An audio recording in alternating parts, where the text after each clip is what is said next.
and welcome to my channel MB Soundtopper UK, and the subject of this video will be 90s rock, my favourite 10 albums.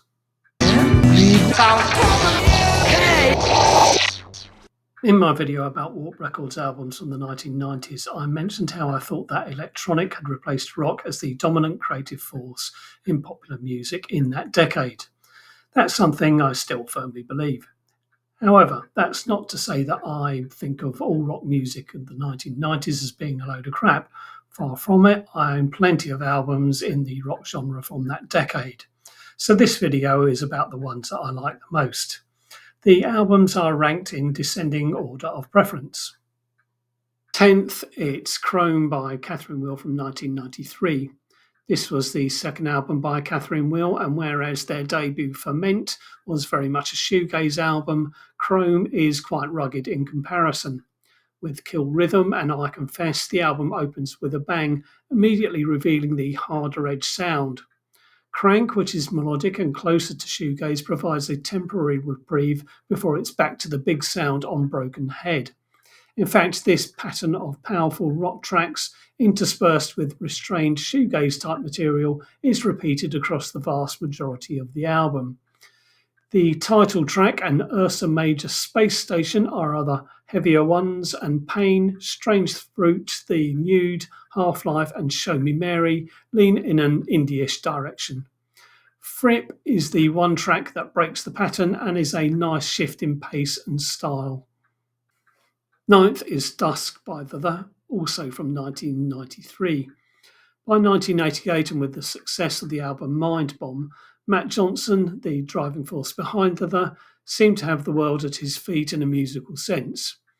Unfortunately, a family tragedy in the shape of his younger brother dying in 1989 proved to be a derailing factor for him, resulting in a few years before the release of Dusk. On Dusk, the lyrics show greater introspection than before, and the music is traditional rock in large parts. However, it has the consistency I feel Mind Bomb lacks. As with that album, Johnny Marr, ex of the Smiths, is on guitar, which adds some polish. The nature of the lyrics might have changed, but they're characteristically well written and better than average for rock. There appears to be a cathartic journey going on for Matt Johnson, with first track, True Happiness This Way Lies, being the bleakest, and final track, Lonely Planet, being the most optimistic, and both enjoyable in different ways.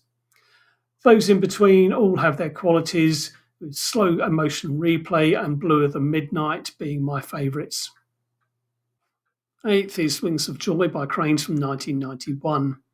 There's an alluring not-quiteness about this album. It's dark, but not quite theatrical enough to be goth. It has an unsettling dreaminess that means it's not quite shoegaze. The closest I can come to thinking of anything similar is Cindy Talk's 1984 album Camouflage Heart, but even that comparison has a not quite attached to it. One aspect that instantly leaps out is Alison Shaw's childlike vocal style. It's an acquired taste, to be sure, but an essential component for making Wings of Joy something a little out of the ordinary. There's a gradual increase in intensity from the first track, Water Song, in which Shaw's vocals are backed by plucked strings and woodwind, to 6th track, Starblood, where distorted guitar is well and truly in the foreground. The minimal drumming style across most of the album also helps give an air of foreboding. It's an album full of character and perhaps the most singular of the ones I've chosen for this video. 7th is Souvlaki by Slowdive from 1993. By 1993, the fickle whims of UK music journalists contributed to shoegaze falling out of favour, and Souvlaki was regarded with some disdain. It's now widely regarded as one of the top shoegaze albums from that era, so journalists be damned. There's a good mix of dreamy, ethereal pop, atmospheric guitar effects-laden sounds, and reflective and minimal acoustic songs, and is a fine progression from their first album, Just for a Day. Brian Eno provides songwriting assists on the tracks Sing and Here She Comes, both nicely executed. Souvlaki's Space Station contains breathy vocals and is distinctly dubby. Machine Gun, which makes fantastic use of pedal effects, and When the Sun Hits, a great blissed out pop song, are real highlights on an album which these days finally gets the praise it thoroughly deserves. Sixth is OK Computer by Radiohead from 1997. Easily the most well known album I've selected, and arguably, I'm sure fans of Oasis would probably disagree, the pinnacle of what came out of Britpop in the 90s. Radiohead struck me as the only band from that scene who had any real ambition to grow beyond it, and they weren't afraid to take risks either. Comparing this album with its follow up, G'day, released in 2000, illustrates that point perfectly. With OK Computer, though, they made an album which examines life in the era it was produced in and combined that with a thought provoking track list which blends complexity with accessibility. Paranoid Android, Subterranean Homesick Alien, Climbing Up the Walls, and Lucky are tracks I especially like, and the rest aren't too far behind either. Fifth is A Gilded Eternity by Loop from 1990. Loop lived up to their name in songwriting terms. Their tracks were often riffs repeated over and over, so they had a hypnotic and dense sound, which might well appeal to fans of Hawkwind circa 1972 to 1975. A Gilded Eternity proved to be their third and final album before a 23-year hiatus. It contains 9 solid chunks of entrancing heaviness. They're all great in their own right, although Be Here Now, Arclight, Sonar, and Breathe Into Me are standouts. The 10th track on the album, Shot with a Diamond, strips away the heavy sound, almost moving into ambient territory. Its name is a phrase spoken by Marlon Brando in Apocalypse Now, which is sampled in the track For Good Measure. A track which gives a hint of the direction a couple of the band members would go when they created the group Maine in 1991. On the whole, a superb album. Fourth is Vanishing Point by Primal Scream from 1997.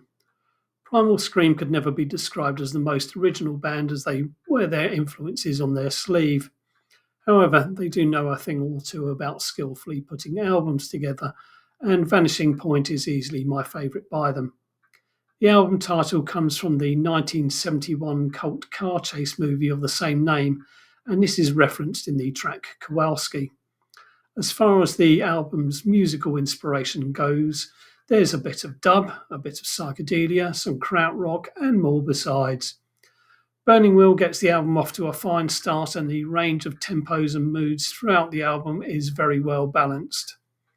There's a passable cover of Motorhead included, and the instrumental Get Duffy is another high point. A remix version of this album entitled Echo Deck was released later in 1997, and it's also worth a listen.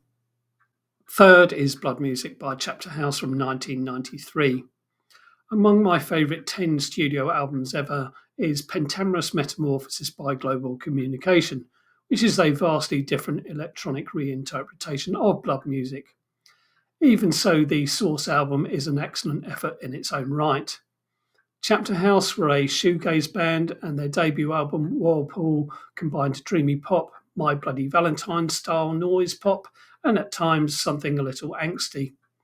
Blood Music cuts out the My Bloody Valentine sound and the angst, and is much more melodic, refined, and carefully constructed. There's Still Life, Summer's Gone, Every Time, On the Way to Fly, and Love Forever are tracks epitomising that.